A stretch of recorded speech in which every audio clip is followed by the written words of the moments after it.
Bismillahirrahmanirrahim. Assalamualaikum warahmatullahi wabarakatuh. Pada kesempatan kali ini, saya akan membawakan bacaan, tajwid, tafsir, dan hikmah dari surat Al-Fajr ayat 27 sampai 30. Nama saya Melinda Vibiani dengan NIM 22190059. Video ini dibuat untuk tugas dari mata kuliah studi Quran, Prodi Psikologi Islam Universitas Muhammadiyah Ponorogo.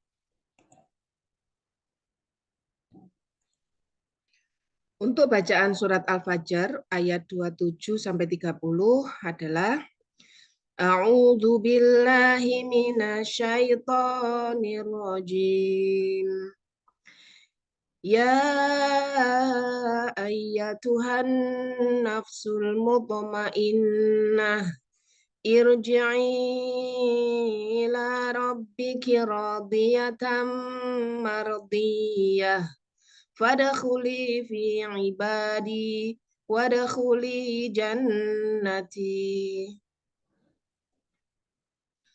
Tajwid dari surat Al-Fajr ayat 27 yaitu ya ayyatuhan nafsul mutmainnah. Ya a ini dinamakan mad jaiz munfasil karena ada mad asli bertemu alif pada kata yang lain, panjangnya bisa 2, 4 atau 5 harokat. Ya ini ya yaitu ya fathah ketemu alif ini adalah mad asli, terus ketemu alif lagi. Jadi dibacanya mad jaiz munfasil. Jaiz itu boleh bersambung, boleh maksudnya boleh 5 harokat atau boleh 2 atau 4. Ayat Tuhan nafsu di sini ada 2 hukum, yaitu alif lam samsiyah dan gunnah. Untuk alif lam samsiyah ini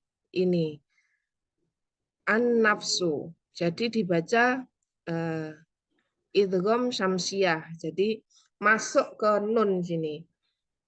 Alnya tidak dibaca. Itu disebut alif lam syamsiyah. Terus ayyatuhan nafsu, an-nafsu. Itu gunnah karena ada huruf nun di tasjid. Cara membacanya didengungkan kira-kira 3 harokat. Tuhan nafsu, an-nafsu. Jadi didengungkan sampai kira-kira 3 harokat.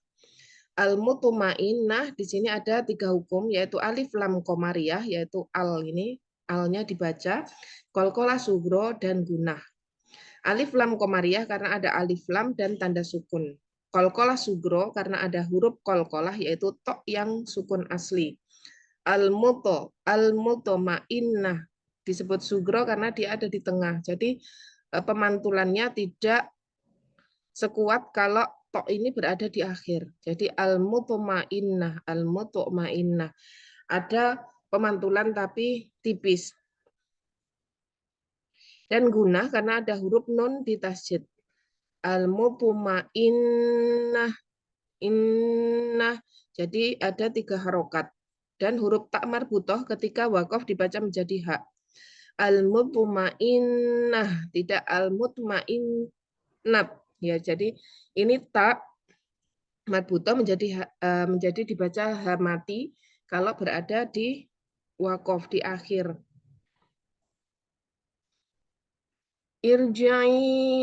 Irji'i ila rabbiki radiyatan mardiyah. Irji'i ila. Di sini ada 3 hukum, yaitu huruf ro dibaca tarkik, ir dibaca tipis, mad jaiz karena ada kasroh ya, kasroh sebelum ro sukun. Jadi ir membacanya tipis, mad jaiz munfasil dan mad asli. Huruf ro dibaca tarkik karena disukun oleh huruf yang berharokat kasroh. Mad jaiz munfasil karena ada mad asli bertemu alif di lain kata. Panjangnya bisa 2, 4, atau 5 harokat. Ini irja'i ila. Ya kasroh.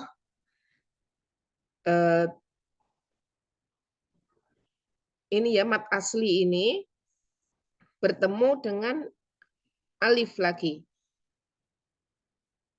Dan mat asli karena ada fathah berdiri panjangnya adalah 1 alif dan 2 harokat ini. Ilah ini fathah yang berdiri. Rabbiki radiyatan mardiyah. Di sini ada 3 hukum, yaitu huruf ro yang dibaca tafkhim, mat asli, dan idgham bigunnah. Huruf ro dibaca tafkhim karena berharokat fathah, jadi tebal ya. Rob, biki ro dibaca berat atau tebal. Mat asli karena huruf alif berharokat fathah. Ro, ini mat asli. Ro, fathah, terus ketemu dengan alif. Dan idgham bigunnah karena ada tanwin menghadapi huruf mim. Ini rodiyatan ketemu dengan mim mardiyah. Jadi ini nunnya ini masuk ke mim. Bacanya rodiyatam mardiyah. Jadi mim, bukan nun lagi.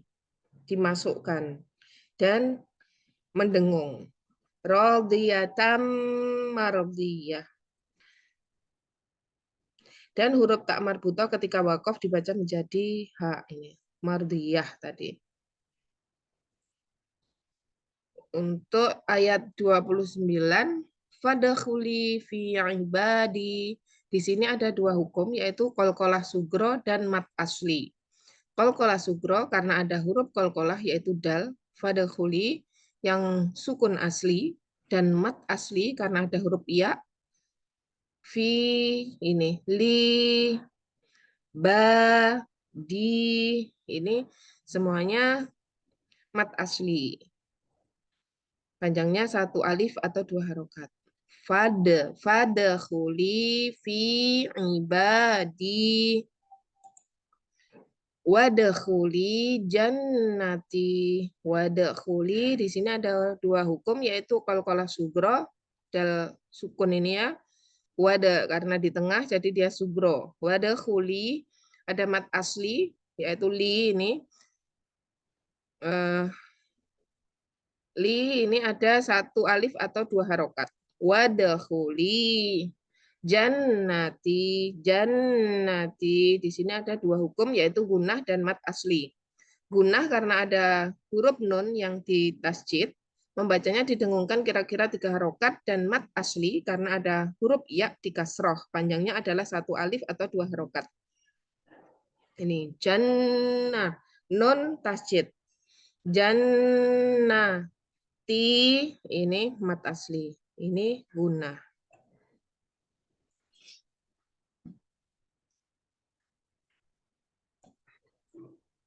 Terjemah dan tafsir dari surat Al-Fajr ayat 27-30, yaitu ya ayyatuhan nafsul mutmainnah. Ya ayyatuhan nafsu, wahai an-nafsu, jiwa, al-mutmainnah yang tenang. Irji'i, kembalilah kamu ila rabbiki, kepada Tuhanmu, radiyatan, dengan puas, mardiyah, dan diridhoi, dengan ridho dan diridhoi. Fadkhuli fi ibadi, maka masuklah kamu fi ke dalam ibadi, golongan hamba-hambaku, wadkhuli jannati, dan masuklah kamu ke surgaku. Ibnu Katsir menyatakan bahwa ayat ini menerangkan tentang jiwa yang tenang, yang diseru oleh Allah dan akan ditunaikan janji pada mereka untuk masuk surga. Mereka ridho pada jiwanya dan Allah pun ridho pada mereka. Mereka diajak masuk dalam golongan hamba-hamba Allah yang soleh dan mereka pun diajak untuk masuk surga. Kata Ibnu Katsir rahimahullah, ini adalah panggilan Allah pada seseorang menjelang sakaratul maut. Juga ketika bangkit pada hari kiamat. Sebagaimana para malaikat memberikan kabar gembira seperti ini pada seorang mukmin ketika ia menjelang sakaratul maut dan bangkit dari kuburnya. Sama halnya seperti ayat ini. Lihat tafsir Al-Quran Al-Azim. Ini ya, juz 7 ayat 5. apa ini? Jilid 7 ayat halaman 564. Syekh Abdurrahman bin Nasir As-Sa'di rahimahullah menyatakan seruan yang dimaksud adalah hai jiwa yang tenang dengan berzikir pada Allah dan tenang karena mencintainya. Pandangan matanya sangat merasakan ketenangan di sisi Allah. Ia kembali pada Allah dengan penuh kenikmatan dan mendapatkan keridhaan dari Allah. Lalu ia diperintahkan untuk memasuki surga. Syekh Abu Bakar Al-Jabir Al-Jazairi berkata, ayat di atas menunjukkan berita gembira bagi jiwa yang tenang dengan iman dan dzikir pada Allah, serta percaya akan janji dan ancaman Allah. Berita ini disampaikan ketika kematian, ketika bangkit dari kubur, dan ketika dihadapkan pada kitab. Dari Ibnu Abbas mengenai firman Allah, hai jiwa yang tenang, kembalilah kepada Tuhanmu dengan hati yang puas lagi diridhoi, lalu masuklah ke dalam jemaah hamba-hambaku, dan masuklah ke dalam surgaku. Ibnu Abbas berkata, ayat tersebut turun, dan Abu Bakar sedang duduk, kemudian berkata, wahai Rasulullah, betapa indahnya ini. Kemudian Rasul bersabda, adapun ayat ini akan dikatakan kepadamu. Hadis riwayat Ibnu Abi Hatim. Dari Sa'id bin Jubair berkata, Ibnu Abbas wafat di Taif. Kemudian datang seekor burung yang tidak diketahui bentuknya, lalu masuk ke dalam kerandanya. Kemudian burung tersebut tidak ada kelihatan keluar darinya. Kemudian ketika dikebumikan, ada yang membaca ayat ini di samping kubur, tapi tidak diketahui siapa yang membacanya. Pelajaran dari surat Al-Fajr ayat 27-30 adalah Al-Quran adalah sebaik-baik petunjuk dan pedoman hidup. Al-Quran adalah obat bagi jiwa manusia. Al-Quran juga adalah obat bagi hati yang resah. Al-Quran banyak mengandung makna dan hikmah, sehingga bisa menjadi motivasi spiritual bagi mereka yang membaca dan menghayatinya sepenuh hati, kemudian mengamalkan isi dari kandungan Al-Quran tersebut. Jiwa yang tenang yaitu adalah jiwa yang tak lagi menyimpan kekhawatiran terhadap dunia, yang ada di dalam segenap jiwa dan pikirannya hanyalah Allah. Diturunkannya ketenangan jiwa dan ketentraman batin kepada mereka yang mencintai Allah dan Rasul-Nya yaitu Muhammad Shallallahu Alaihi Wasallam. Menjadikan Allah sebagai satu-satunya tujuan hidup. Jiwa yang tenang bukan berarti mereka yang anti dunia, hanya saja mereka menyadari bahwa dunia hanyalah persinggahan sementara dan perantara semata untuk menuju Sang Khalik, yaitu Allah Ta'ala. Dunia bukanlah tujuan, tapi ia hanya sarana untuk menuju. Jika ia memiliki kecukupan dunia, maka ia akan menggunakannya untuk sebesar-besarnya kebermanfaatan yang bisa mendatangkan keridhaan Allah kepadanya. Hasil penelitian menunjukkan bahwa an-nafsul mutmainnah, jiwa yang tenang adalah jiwa yang beriman, bertakwa, dan yakin serta selalu suci, bersih dari dorongan hawa nafsu. Dengan 4 dasar yaitu keimanan, ketakwaan, keyakinan, dan kesucian akan mendapatkan jiwa yang tenang dan mengubah pola berpikir manusia dalam menghadapi kegagalan. Agar setiap individu mampu hidup dengan tenang, maka individu perlu adanya bimbingan dan konseling Islam untuk membantu mencapai hidup yang tenang, sehingga dapat membantu kesehatan mental agar bisa hidup secara seimbang dan tentram.